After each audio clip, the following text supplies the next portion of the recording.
In 1956, production of the Model CO pistols was dropped in favor of an upgraded C series called the Model CU that remained in production until 1973. The improvements are a new hammer shape, manual lever, magazine disconnector button enlarged, aluminum alloy, and a rounded grip similar to the A series. The CU series has two extractor variants.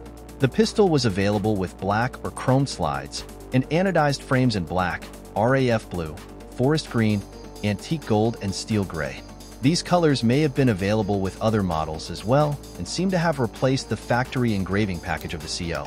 This model was subnamed Starlet in USA market.